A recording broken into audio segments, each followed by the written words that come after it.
Você vai conhecer agora a história de um jogador de futebol, um craque, que cercado das melhores pessoas, conseguiu fazer um gol de placa no mercado imobiliário.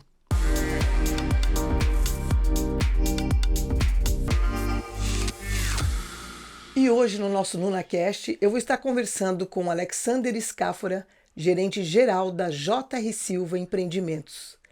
É com muito prazer que eu recebo você nessa mesa, Alex. Tudo bom? Tudo bem, Adriana? Tudo bem? Obrigado pelo convite, obrigado por essa honra aí de estar aqui compartilhando um pouquinho da nossa história com vocês. Não, eu que agradeço, né? A gente já tem uma longa história também aí na nossa trajetória, né? De se conhecer, de se esbarrar. E temos muitas coisas para conversar hoje, Que bom, muitas novidades. Eu quero cutucar você em pontos que eu acho que o mercado pode se beneficiar também. E então vamos começar por aí, né? que bom. Me conta a sua caminhada no mercado imobiliário, como é que você saiu lá do Rio de Janeiro, que eu fiquei sabendo aqui que você nasceu lá, Papa Goiaba, né? e veio parar em Curitiba, né? Junto a essa empresa que depois nós vamos falar um pouco. Então, eu sou Alexander Scáfora, hoje ocupo o cargo de gerente geral da JR Silva Empreendimentos, né? Uma construtora e incorporadora aqui de Curitiba, que está aí há 12 anos no mercado. E hoje sou responsável por toda a gestão da empresa, né? E conheço um pouco do mercado, eu estou no mercado aí como corretor de imóveis, eu sou formado corretor de imóveis, há mais ou menos uns 18 anos, então eu conheço um pouco do mercado. Mas a minha trajetória começou no Rio de Janeiro mesmo, sou de 1971, né? Olha, Tô aí corajoso em trazer já a sua idade de forma com- assim tão desprendida, completei né? meio centenário. Como eu cheguei bem na minha idade, eu não tenho problema com a idade, entendeu? O problema é quando você chega mal na sua idade, né? Os outros Não, falam, você você tá fala, puxa livre. vida, enquanto estão me dando 40, tá Tá ótimo, ótimo. Adriana. Não tem vergonha dos meus 50, né? Então, nasci no Rio de Janeiro, morei em Campos, minha família é do estado do Rio de Janeiro. E vim para o Paraná em 1992 e a minha área de formação é técnico em mecânica, né? Eu ainda me formei, na verdade me formei em 1989 pela Escola Técnica Federal de Campos, né? Depois virou Cefet, enfim, e tem hoje Centro Tecnológico. Então vim para o Paraná em 1992 trabalhar em metalúrgica e Olha. depois aí acabei vindo para o mercado imobiliário em Curitiba e comecei na Gonzaga Imóveis, lá com o seu Plínio, o seu Roberto. Tive bons Professores, professores, os melhores, né? monstros, né? É verdade, exatamente. Então, tive essa sorte e a partir disso comecei aí a fazer a minha carreira solo, né?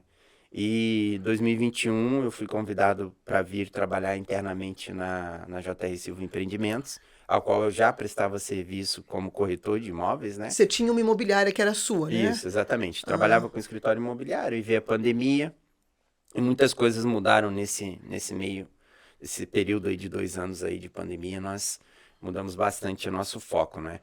Mas acabei vindo para fazer o comercial da JR Silva internamente e parece que apresentei um bom trabalho e eles me promoveram a gerente geral e gestor hoje da empreendimentos, né? Então toda a área de empreendimentos hoje está sob a minha coordenação e da minha equipe, que eu não posso esquecer que é 100%.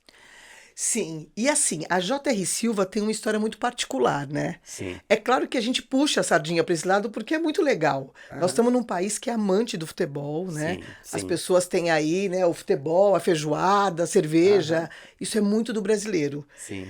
E eu me surpreendi muito, fiquei assim muito tiete, né? Quando entrando Aham. uma vez lá na JR Silva, para minha surpresa, o dono é o Jadson, que foi um craque do Corinthians, do Atlético, de outros Uhum. times, Uhum. com a sua esposa Renata, né? Uma família Sim. muito unida, né? Tem Sim. esse princípio Sim. como núcleo familiar muito forte. Uhum.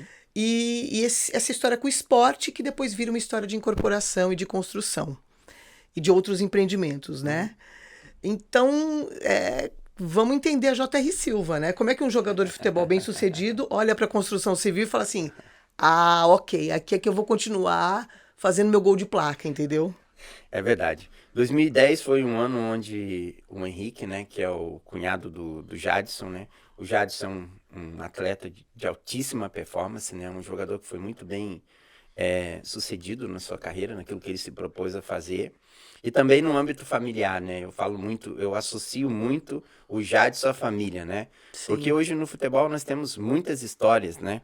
E dentre elas aí algumas histórias que a gente nem gosta de contar a respeito de escândalos correlacionados a esse segmento, que é um segmento tão difícil, né? Hoje não Sim. é qualquer jogador que consegue. Se você pegar em percentual de quem começa uma carreira como jogador de futebol e termina no auge bem sucedido, são poucos, São né? poucos. É que as Então, tentações do caminho são muito grandes, né? é, É um é, volume de dinheiro muito grande em pouco tempo, meninos exatamente. com muito jovens que vêm de uma origem Aham, humilde, então a combinação aham, costuma dar errado, né? aham. Então o Jadson ele foi muito feliz, não só dentro das quatro linhas, mas fora também pela estrutura familiar que ele conseguiu gerar ali, e isso eu admiro muito nele. Isso sempre me chamou atenção quando eu comecei a prestar serviço a eles, né? Mas o Jadson tem o Henrique, que é o cunhado dele, que se formou engenheiro civil, e aí começou a história do Minha Casa Minha Vida, e eles decidiram começar a construir casinhas lá em Fazenda Rio Grande. E quando eles começaram né, no ramo, eu tive a felicidade de conhecer o Henrique e começar a prestar serviço como corretor, anunciando e vendendo essas casas. E a minha performance também foi boa, vendendo bastante, como sempre. Eu sou um bom vendedor, eu me considero um bom vendedor, porque eu me dedico a isso, eu sou muito disciplinado naquilo que eu me proponho a fazer. E isso é uma dica, né, para nós Uhum. corretores, né? Tem Sim. muitos corretores que Disciplina, dão né? certo e aqueles que não dão certo, né? Então eu não vou só pelo conhecimento, eu vou também pela disciplina, que eu penso que esse casamento aí um dia vai te fazer dar certo. E Uhum. hoje eu considero que eu dei certo dentro do mercado imobiliário. Então, ali começou essa história de prestação de serviço, de parceria, de exclusividade, que é algo tão difícil hoje, né, para nós corretores, você conseguir uma construtora parceira que te dê exclusividade, que te dê ali a condição para que você faça um bom trabalho. Porque às Uhum. vezes a não exclusividade, estar com muitas imobiliárias, não quer dizer estar bem protegido ou bem assessorado profissionalmente. Eu penso que um bom corretor de imóveis, uma boa imobiliária, ela pode te assessorar muito melhor do que 10, 15, 20, 30, 50 ou 1.000 imobiliárias, porque o fim é a venda. Deixa eu te interromper aí, porque assim, eu vejo um movimento também de algumas construtoras criando suas houses. Então você faz uma fala que é um pouco ambivalente. Você está falando do lugar do imobiliarista, porque você já foi, Sim, e como imobiliária você foi bem sucedido. sim. E essa construtora olhou e falou assim: nossa, né? Uhum, Essa imobiliária exclusiva está dando certo. E uhum. hoje você está dentro de uma house, praticamente, né? Sim, sim. Qual. Tem muitos construtores que às vezes eu atendo e falo assim: ó, eu quero montar uma house. Ah, não, eu quero ter uma Aham. exclusividade. Não, eu quero abrir plataforma. Qual que é a tua visão sobre isso? Então, Adriana, eu penso o seguinte, eu penso que foco é tudo, né? Então, eu me proponho a fazer algo, o ser humano ele tem uma capacidade muito grande de dominar as coisas, não pessoas, né? Então, quando você busca esse domínio sobre algo que você quer fazer, você começa a fazer bem feito. Então, diversificar a força para mim não foi uma boa saída. Então, Uhum, colocar a minha energia em várias coisas ao mesmo tempo nunca me levou a uhum. lugar nenhum. Essa é uma característica minha. Sim. Então, o que acontece? Quando eu vi essa oportunidade, eu decidi focar e investir nela. Eu não sabia do dia de hoje. O 2023, o 2021, Foi um quando eu enigma, né? comecei a vir para trabalhar dentro da empresa, quando eu comecei em 2010, eu jamais poderia imaginar isso, né? Mas eu, como um bom profissional, e eu insisto nisso não puxando para mim, mas dizendo para o nosso mercado imobiliário que nós precisamos ser bons profissionais, porque o mercado imobiliário ele acaba tendo muitos ruídos em relação à exclusividade, à parceria, à lealdade, à fidelidade, né? Uhum, Então, o cara não pode ser um profissional vendido, né? Que ele um dia tá jogando aqui, outro dia tá jogando lá. uhum. Então, essa foi a receita para mim e o segredo de chegar hoje a estar dentro de uma Construtora. construtora incorporadora como gestor dessa empresa. E eu Uhum. não sou formado como gestor. Eu sou formado pela escola da vida. Eu não tenho curso Que é superior, a melhor, né? né? Então, eu penso que isso me leva a falar com mais propriedade, porque eu busquei por esforço e disciplina. Sim. E assim, e dentro dessa história da J.R. Silva, né? me parece que vocês têm uma visão de mercado. Uhum. Então, quantos empreendimentos já foram lançados até agora, Alex? Então, a JR Silva está aí no seu 13º empreendimento, lançando agora, em início de 2024 começa a construção, mas nós já estamos trabalhando no projeto, que é o Touch Batel, fica ali na Pasteur, entre a Silva Jardim e a 7 de setembro, que vai ser um dos maiores empreendimentos em VGV nosso, né? Mas o JR começou lá em Fazenda, em 2010, através de um bate-papo informal entre o Henrique e o Jadson e a senhora Renata, e eles decidiram começar a construir Minha Casa Minha Vida. E daí ela veio construindo empreendimentos ano a ano, lançando, até chegar aqui em 2023 com 13 empreendimentos lançados, seria mais ou menos um por ano ali, e chegando em um dos bairros mais nobres de Curitiba, que é o Batel. Hoje nós temos o The Five Beats Residence ali no Água Verde, nós temos o My Way Home no Cristo Rei, temos o Teresa Blay Franco lançado e entregue ali no Portão, temos o Etal Palace, enfim, nós temos vários empreendimentos aí no mercado hoje lançados. E assim, trazendo um pouco da minha experiência, eu sinto que muitas incorporadoras acabam ficando num nicho de mercado ou num determinado bairro, porque fica mais seguro. Então, olha, aqui eu tô acostumado a lançar no Bacaxiri, no Boa Vista, no Santa Cândida, e fica ali. Ah, não, eu tô acostumado no Água Verde, no Vila Isabel. Me parece que a JR Silva não tem esse critério, assim, olha, tipo, vamos lançar em qualquer lugar de Curitiba. Qual é o fator, né, para ajudar nessa escolha desses terrenos? O bom empresário, ele precisa ser, por muitas vezes, estilista, né? De moda. Então, quando o pessoal está vestindo verão, ele precisa estar produzindo inverno, né? Então, hoje o mercado imobiliário, o mercado da construção civil, ele está muito focado no nicho que são os compactos, né? Mas pesquisas, estudos e os profissionais que buscam essa visão lá na frente, né? Os estilistas da moda da construção civil, eles já estão apontando que vai haver uma saturação de mercado, vai haver muita oferta do compacto. Então, isso é uma luz amarela que precisa acender para nós, incorporadores, né? Então, o que eu estou produzindo vai ser absorvido pelo mercado? Até quando, né? Então, para nós, JR Silva, nós já sabemos que esse mercado de compactos, ele tem uma previsibilidade de estar finalizando, começar a sobrar, a oferta está maior que a procura, por volta de 2026. Então, nós já estamos mudando a nossa visão em relação aos futuros lançamentos. Nós vamos começar a entrar numa outra projeção de lançamento, né? Nós vamos lançar o Mademoiselle, que é um empreendimento grande, um empreendimento com mais de 5.000 metros de área total construída, ali no Água Verde, na Rua Pará 1373, onde hoje é a nossa sede própria, né? E vamos vir aí com tickets próximos de R$1 milhão.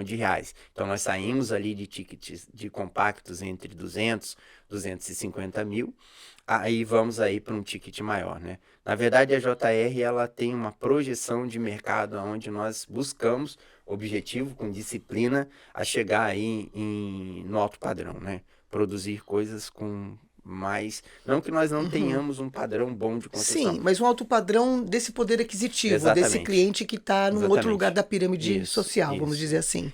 E a nossa trajetória, ela deixa isso muito bem claro, quando nós começamos com R$100 mil de ticket, lá nas casinhas do Minha Casa Minha Vida, já batemos em ticket de R$500 mil, que foi no Etal Palace, 450 mil, os apartamentos, e nós não estamos só sonhando, nós estamos colocando isso em prática, né? Recentemente a JR Silva, ela conseguiu os certificados da PBQPH, que é um certificado de qualidade, né? Muito bem-vindo no mercado, Sim. principalmente na questão da construção de baixo padrão, Minha Casa Minha Vida, baixo médio, né? Onde a qualidade foi algo que deixou a desejar. Então, a JR, já pensando nisso, já se certifica, né? Hoje certificado em ISO 9001 e na PBQPH. Então, nós estamos não só sonhando com o mercado, nós estamos nos preparando para esse mercado. E aí, assim, você me disse, né, no começo da nossa conversa, que para isso é preciso ter um olhar de gestor, né? E não é todo mundo que tem esse talento. Tem gente que estuda para isso, para ser um bom gestor, faz os cursos, mas tem gente que, de uma forma inata, também já consegue perceber os movimentos que são necessários para manter uma empresa em constante crescimento de forma madura, né, com o pezinho bem no chão. E você disse que tem isso, né? Que você gosta da gestão, que você se especializa na gestão. Então, traz para mim aí uma pincelada na gestão da empresa, mas eu queria ouvir de você a gestão de uma equipe, porque é onde a gente encontra a maior dificuldade, principalmente nas imobiliárias e os próprios corretores. Às vezes o corretor não se sente encaixado, ele fala, puxa, eu fui contratado por uma imobiliária e não era nada do que eu pensava, as promessas eram uma coisa e a realidade era outra, ou então eu não tenho bons produtos para trabalhar, enfim. Desculpa, estou com uma faringite e aparece aqui no podcast. E, ao mesmo tempo, o contrário, né? A empresa também que propõe algo e não necessariamente está preparada para oferecer aquilo que ela gostaria, né? Como é que você faz esse manejo diário, Alex? Então, a gestão de pessoas é sempre um desafio, né, para nós, né? Como gerir pessoas dentro de um determinado segmento. Essa é a grande questão, né? Então, eu particularmente, por ser pastor, né? Eu sou um pastor, então eu Você é pastor? consigo, sim, sim. De que igreja? Na verdade, eu pastorei um ministério, né? Eu sou Aham, muito focado em família, então eu aham. trabalho sempre com família, e família é da onde aparecem os maiores problemas a serem Dizem que é a administrados, né? origem, né, Quem de todos consegue os administrar problemas. uma família pode ser Sim, certificado um bom administrador. concordo plenamente com você. Então, essa questão de enxergar as pessoas além do que elas representam fisicamente é algo que um bom gestor precisa ter, né? Nós precisamos ter feeling para entender o dom daquela pessoa, né? A proposta em relação à profissão, aquilo que ela realmente vai se sobressair. Não adianta eu pegar um zagueiro e colocar para jogar no ataque.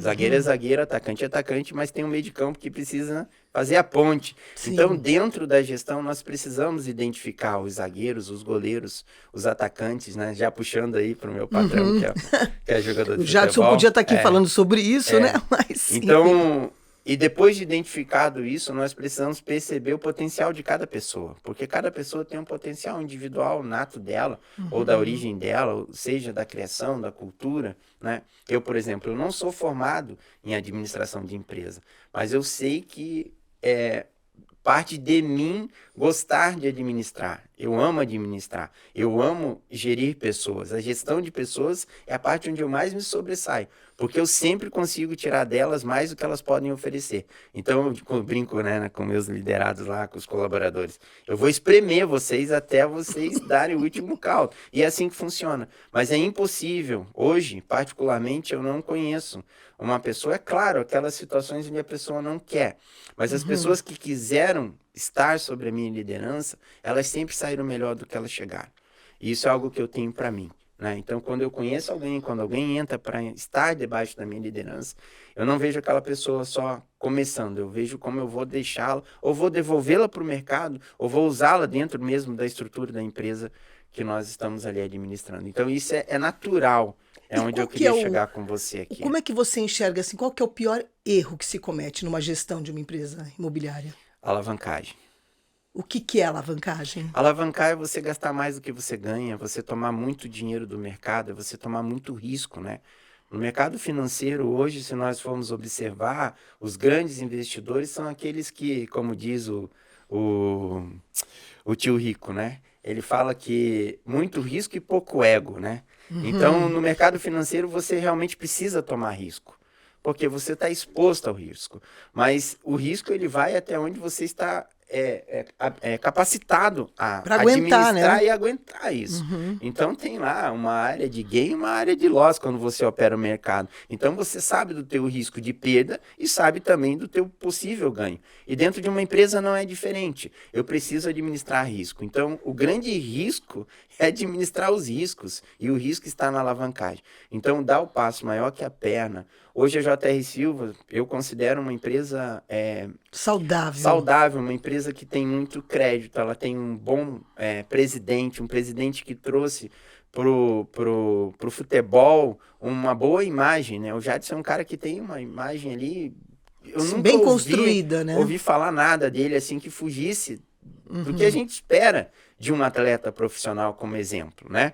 Então, isso me ajuda muito na gestão da empresa dele. Por quê? Porque me faz não tomar muito risco, porque eu também não quero expor a pessoa pública, que o Jadson é, mas por outro lado também eu preciso explorar o quanto aquela empresa pode produzir. Então esse é o grande desafio. Mas o grande risco hoje, as empresas que quebraram, foram empresas que alavancaram demais. Elas foram além daquilo que elas poderiam produzir. Então a alavancagem dentro do mercado imobiliário, da construção civil e dos empreendimentos, da incorporação em si, ela precisa estar muito bem administrada com o tamanho da sua capacidade de produção. E aí uma curiosidade, né? Falando um pouco do Jadson especificamente. Ele, imagino que tenha, né, terminado esse período, esse ciclo de jogador é recente, né? Que ele deixa de jogar, provavelmente bem organizado financeiramente. Sim. Ele poderia olhar para qualquer mercado, né? De alimentos, de turismo, de confecção, e ele elege o mercado imobiliário. Essa escolha foi baseada em quê? Por que ele escolheu este lugar para se aposentar, vamos dizer? Eu sempre digo que imóvel, o ladrão dorme nele, mas não leva, né? Porque é imóvel, né? Tá ali, tá imobilizado, né? Sim. Então, se tem um investimento hoje que eu considero saudável, né? Dentro das suas devidas proporções, é o mercado imobiliário. Porque você não se expõe tanto ao risco, né? O ladrão dorme em cima, mas ele não consegue levar aquilo. Então, a desapropriação, perder dinheiro com imóvel é algo impossível. Quase que impossível, né? A menos que a pessoa não tenha mesmo conhecimento com aquilo, seja um aventureiro de mercado. Mas quando se faz a coisa séria, a probabilidade é que dê certo. Sim. E o Jadson foi muito bem assessorado pelo Henrique, né? Dizendo, olha, vai nessa direção. Tanto é que hoje a JR Silva ela se transformou em um grupo. A JR Silva entrou agora no mercado de energia renovável. Então a JR Silva Energy, né? Que é uma potência também, está ali em Figueira, estado do Paraná, produzindo energia. Então a JR vai se tornar uma das maiores produtoras de energia solar aqui do estado do Paraná. Hoje já são 3 usinas montadas, mais 2 em execução. Então o Jadson ele teve a sorte, né? Ele teve a visão, a percepção, né? De um mercado que realmente é promissor, que é o mercado de imóveis, que é seguro, você consegue administrar bem, e o outro mercado de energia. Então, eu vejo hoje que falta para os jogadores para os jogadores de futebol, entrando um pouquinho nisso, né? Na verdade, desculpa, esse auxílio, essa mentoria na parte financeira, porque eles ganham muito dinheiro, como bem você falou. Sim. É um menino. Nós temos aí um exemplo agora de um jogador do Atlético Paranaense que foi vendido para o exterior. Esse menino foi vendido por um valor que ele nunca imaginou ganhar na vida dele. E agora? O que ele faz com isso, né? A primeira coisa que ele faz é comprar um carro. Um carro, exatamente, né? Depois uma casa para os pais. Como diz o Jadson, tem uma história muito legal, entrando aqui na particularidade dele, né? A primeira coisa que ele comprou foi um Audi TT. Aí a mulher dele chegou para ele um dia, a esposa dele, desculpa, chegou para ele um dia e falou o seguinte: Jadson, apareceu uma situação de uma construtora, eles estão lá com alguns imóveis, vamos investir em imóveis, né? Ele falou, não vou, agora não, comprei meu carro lá, vende o Audi TT e compra os imóveis. E ela convenceu ele, então olha a correlação aí de profissional e família, né? Sim. E ele se convenceu daquilo, comprou 5 imóveis em Londrina, em um lançamento. Pagou lá um pouco mais do que valia aquele Audi TT. Hoje, se ele for revender isso, ele tem lá... vale muito mais do que o Audi TT. Entende? Então, essa visão, né? Educação financeira. Na verdade, é cultural, né, Adriana? Se nós formos buscar aqui. Você tem razão, o brasileiro é muito imediatista, né? E tem pouca visão de longo prazo. E é muito seduzido por essas ofertas mesmo, né? O carro do ano, a viagem que, né, pode ser. Ou então, tem um lugar também dessa ostentação, né? De também consumir coisas caras, mas que estão muito mais numa vitrine do que, na verdade, como um plano, né? Um plano financeiro aí que possa se rentabilizar a longo prazo, que possa dar um calço até para realizar projetos, né? E eu acho que são poucas as pessoas que têm o privilégio de poder ter não só essa sacada, mas esse talento para olhar para o mercado financeiro e enxergar possibilidades reais, né? Exatamente. E assim, e aí dentro desse tema, o que eu te perguntar é o seguinte, vamos falar de Brasil, então, de economia. Você disse aí, né, a gente conversando informalmente, que gosta desse lugar, que olha, né, pro lugar das finanças, da economia. Como é que você está vendo esse momento? Como é que você projeta isso daqui para frente? O que tem no horizonte aí para gente, Alex? Então, Adriana, com a pandemia, por uma questão administrativa, de controle de inflação, nós tivemos uma Selic aí de 2,75, né? Então, a Selic é que vai nortear, né, o IPCA, enfim, que estão muito próximos ali, os indexadores que vão corrigir, né, o custo para quem toma financiamento no mercado, seja de que ordem for, né? Então, olhando para um cenário, né, de mercado financeiro, nós temos um teto de uma onda que vem de 2,75 de Selic até 13,75, encontrando uma resistência, que é assim que os operadores falam de mercado financeiro, né? Então, nós tínhamos duas possibilidades. Ou essa Selic realmente rompia esse teto de 13,75, ou ela entrava em um período ali em declínio, uma deflexão, e fala-se hoje em desinflação, né? Então, eu entendo isso, e quando a Selic chegou a 13,75, eu olhei muito para o mercado.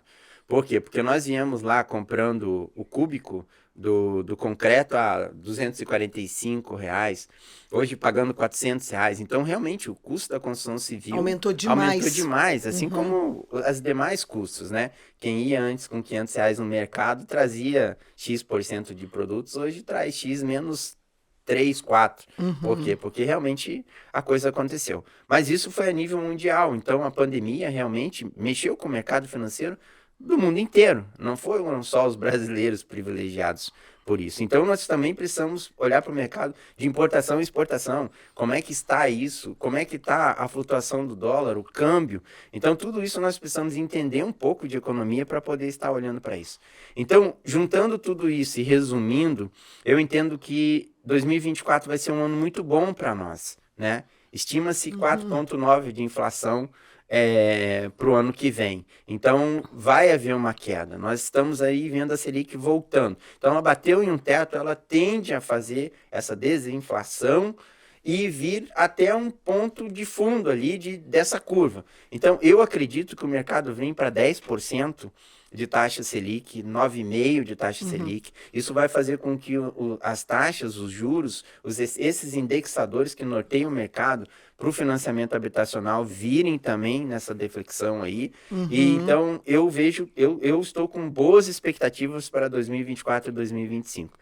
Se o nosso governo não fizer nada de errado, eu acredito que nós vamos ter um ano bem promissor e o mercado imobiliário continuando vai colher aí, os frutos, né? Eu tô com essa sensação também. Acho que 2023 foi um ano, vamos dizer, um pouco enigmático para o mercado imobiliário. Sim. Eu não sei como é que vocês viram esse gráfico, né? O ano está quase acabando, mas eu confesso que assim, foi um ano de avanços e recuos o tempo todo, né? Isso em todas as áreas, tanto para o investidor como para o incorporador. Comprei o terreno, mas não vou lançar agora, vou esperar mais um pouco. Lancei, mas não quero, vamos dizer, vender tudo agora. Foi um ano de cautela, né? De sentar no banco e, ok, agir, mas agir olhando em volta, que é o que você está fazendo. E me parece que 2024 nós vamos acelerar em uma direção um pouco mais de forma um pouco mais agressiva mesmo, sabe? Então, acelerar mesmo. Eu tô com essa sensação. Sim, sim. A polarização de 2022 nas eleições, ela prejudicou muito o nosso país, né? Ouviu-se muitas coisas, né? Mas, voltando aí, o que me move hoje não é a economia, né? O que me move é em quem eu acredito e creio, né? Então, como pastor, eu acredito em Deus, então, independente de quem fosse para a liderança desse país, eu creio que se Deus quiser me abençoar, Ele vai me abençoar, independente de qualquer coisa, entrando um pouquinho naquilo que eu acredito. Deixa eu falar um pouco sobre isso, porque é difícil isso aparecer na mesa, e eu acho que é um assunto... Porque me parece que assim, né, eu sinto na J.R. Silva esses pilares. Então, a figura do Jadson como um exemplo de atleta e de pessoa que através da sua trajetória, caminhou e deixou esse legado, né, que é uma palavra que está na moda. Bem legal. Você tem um lugar que é da família, né? Eu vejo uma família muito unida ali, que se apoia. Veja que a Renata, a esposa do Jadson, não pega esse carro, vende e compra imóvel, não vai fazer bobagem, né? Já traz esse lugar de importância. E tem uma questão religiosa. Eu sinto isso na empresa. Como é que a religião entra no negócio? A JR Silva, ela se estruturou realmente, né, em 3 pilares, né? A visão, a missão e os valores, né? Coisas que, é claro, né, nós somos seres humanos sujeitos a muitas coisas, né? Mas eu posso falar por hoje, isso não está só no papel, lá no quadro, na entrada da empresa. A visão, a missão e os valores, que traz muito claro para nós, né, o cunho familiar, né, e o cunho daquilo que nós acreditamos, né? Que está ligado ali à religião. Mas vamos colocar Deus nesse centro, porque a religião, às vezes, ela atrapalha um pouco a Sim, a gente, né? instituição, né? Vamos falar do Então, espiritual, né? então a JR, ela traz o cunho familiar, princípios e valores.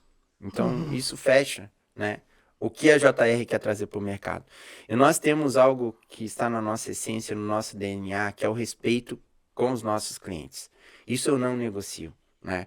Eu acho que alguém que pega um patrimônio e investe em algo nessa proporção, ela está investindo muito suor, muito choro.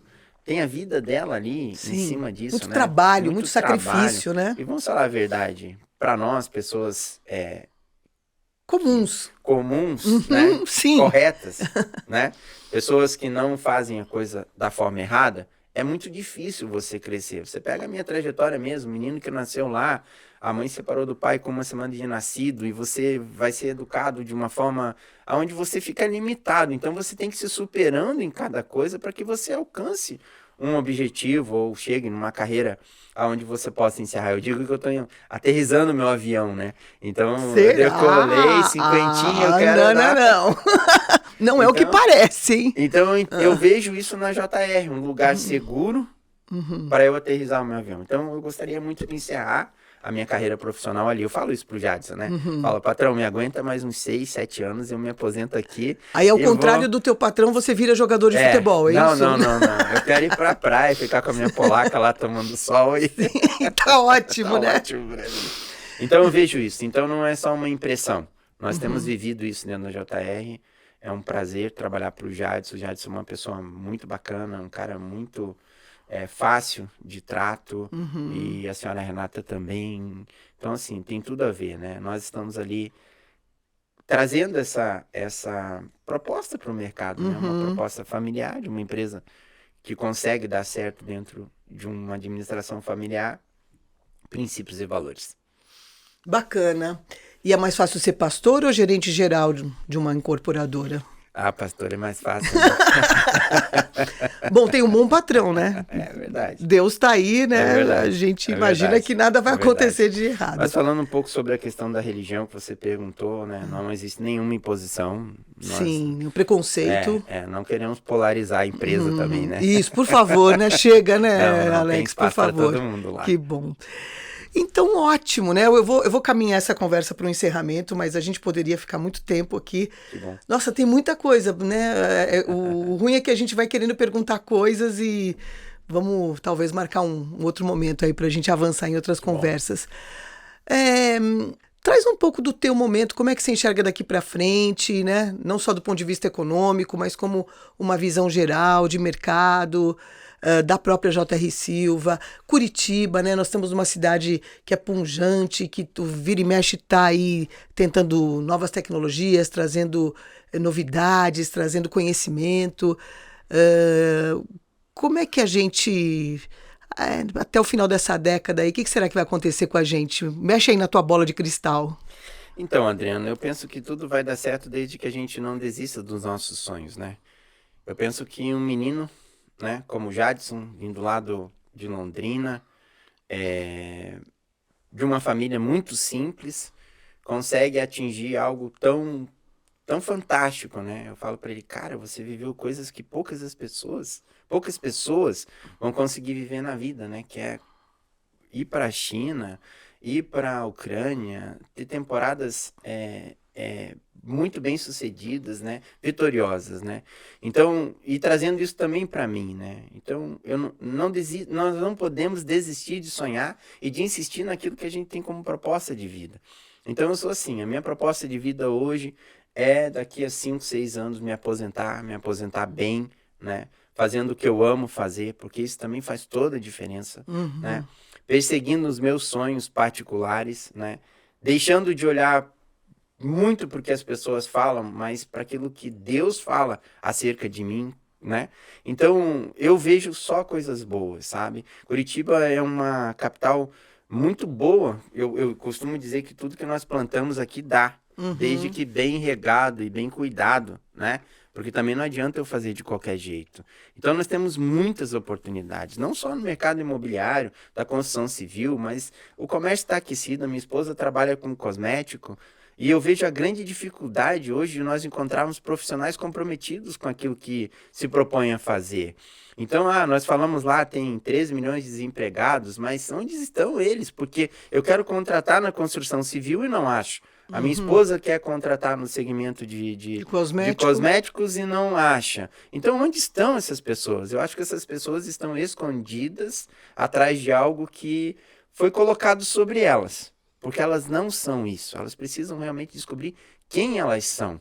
E aí para cavar novas Exatamente, oportunidades. É isso, como você, né? Exatamente. E assim, acho que em nenhum momento entendeu que o mercado imobiliário poderia ter um horizonte tão grande. Exatamente. E tem isso teu, né, Alex, dessa coragem, dessa. Eu acho que é um pouco o instinto de sobrevivência, né? A gente precisa sobreviver às coisas. Então a gente vai buscando saídas.